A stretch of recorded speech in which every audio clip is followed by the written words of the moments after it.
So this video is going to be a little bit more serious. This is something that I've been thinking about and just wanted to basically set up a camera and talk about, and that is going to be depression.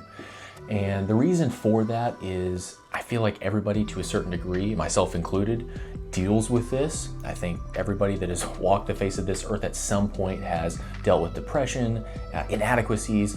All of that's kind of an all-encompassing thing, and it's no good to feel bad like that.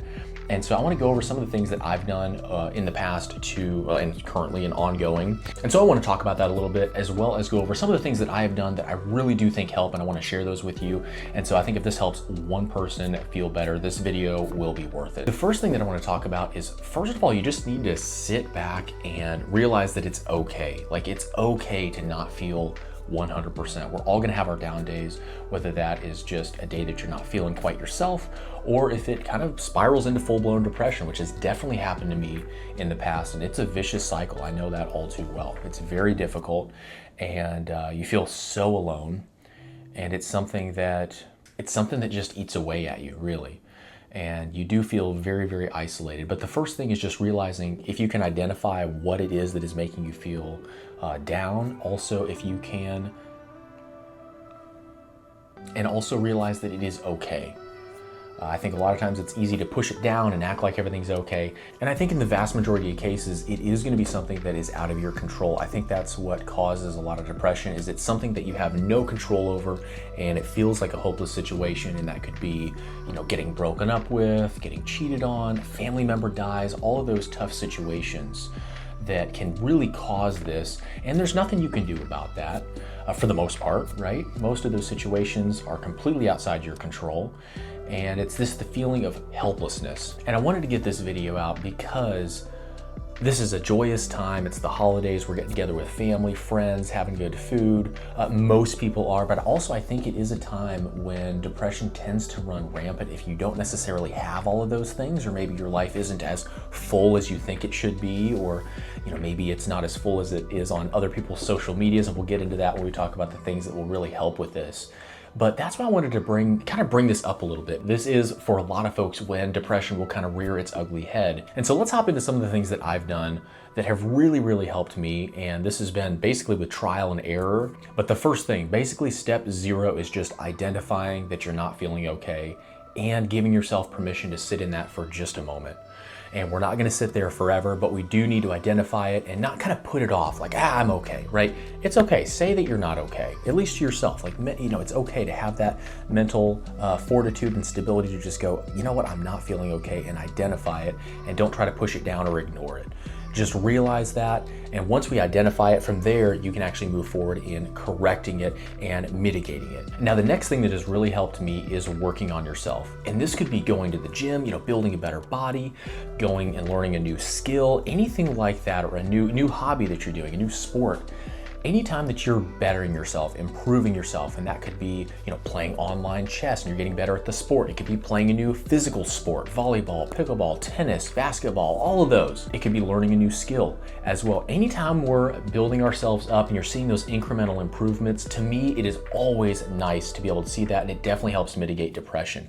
I think anytime you're kind of on your path, on your journey, getting stronger, getting better, it really makes a huge difference when you see those incremental improvements, and it really helps kind of mitigate depression or eliminate it completely for me, which is always awesome. So I want to throw that out there. If you're not going to the gym and you're feeling depressed, it does make a huge difference to do that, because not only do you get the incremental improvements, you also get the endorphins, right? So if you're a runner, you definitely understand this, but if you're running, going to the gym, you get those endorphins moving, and it does help improve your mood quite a bit. Guys, the second thing is a pet. Pets do a major improvement in mood stability, I have found. And I think the reason for that is twofold. First of all, they do give you kind of constant love, right? If you have a dog, maybe not a cat so much, but if you have a dog, you understand that they're always so excited to see you.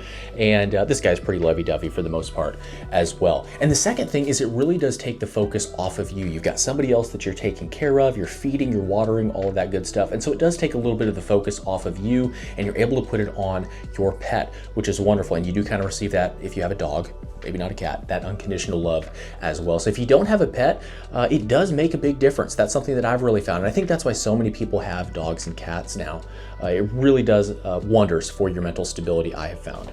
And the third thing is vitamin D. If you're not getting enough vitamin D, depression and just mood changes and things like that can be a symptom of a vitamin D deficiency. And so I'm not a doctor or anything, but this is something that I have found over the years. There's been quite a few studies on it. And so I now take 10,000 UI of vitamin D per day. And it's something that I've done for many, many years. You may want to consult with your doctor or do some research and figure out what level would be good for you. You can always get your blood work tested to see if you are deficient in that. But that's definitely something I would look into. I would look at supplementing some vitamin D, especially in the wintertime if you're not getting a whole lot of sunlight. It's a very good thing to have incorporated into your regimen with a supplement if you're not getting enough vitamin D from the sun. And it really will help improve your mood. You have more stability and just, the hits will come from life. That's going to come no matter what. But you'll find when you have enough vitamin D and there's not a deficiency there, you actually are able to handle it a little bit better. So that's something I would recommend looking into. And the fourth is actually a cold plunge. This is something that I've been doing for the last year. Actually did it just this morning. Was feeling a little bit down, did a cold plunge for only about a minute or a little less than that, 45 seconds a minute, and just had quite a rush getting out of there. And so it really does a wonder for your mood. I went in just kind of like melancholy about the day, and when I came out, I was like, whew, let's go, right?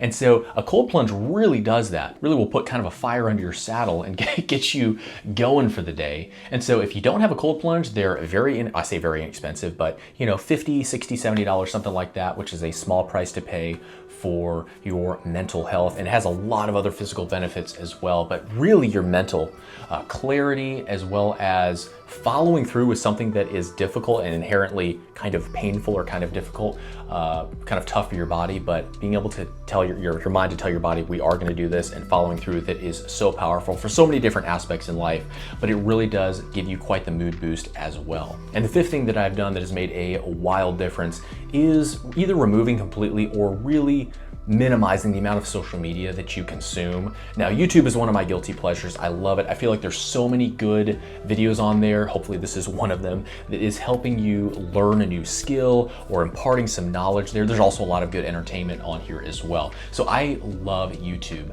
I kind of carve out a little spot with YouTube where I still consume a lot of it, and I feel like it has less negative effects than some of the other social medias, but the rest of the social medias I really don't participate on a whole lot at all, mostly just for business, and that is about it. And I would encourage you look into that as well. And it's very easy. You can just delete it off your phone or stop using it and try that for a couple of days, and you'll really see that it really improves your mood quite a lot. I think a lot of the depression that we get or just feeling down about ourselves is comparing ourselves to other people that are showing us their highlight reels, right? And I'm guilty of this, you're probably guilty of this as well. We think about it. Whenever you make a post, it's only when you're doing something cool or something that other people are gonna find interesting. But you're not making those posts every day, most likely. I definitely don't. I'm not doing something super interesting every single day. And so you're posting the highlight reels, everybody else is posting their highlight reels, and that's all you're comparing it to. And the thing is, those idols that you're comparing yourselves to on social media, they have bad days as well. They get up, they feel not 100%. They also feel inadequate and have insecurities, all that stuff as well. And so comparing yourself to like the gold standard 100%, this is the highlight reel, is very silly. And I think we all know that when we sit back and think about it, analyze it, but it is too easy to fall into with the social media. And so definitely start limiting your time that you spend on there, or maybe eliminating it completely. And I think if you start with a little bit of a detox from social media, you'll find that the results definitely outweigh the benefits, which are kind of minimal, let's be honest. And so then it kind of becomes a self-fulfilling prophecy, and it's a lot easier to cut it out when you feel so much better. So that's definitely another recommendation I would look into. So I hope this was helpful. I just want to share what has worked for me. If you like seeing content like this, be sure you like the video and subscribe if you haven't already, and I will see you guys in the next one. Thanks for watching, and don't forget, you are awesome. You're unbreakable.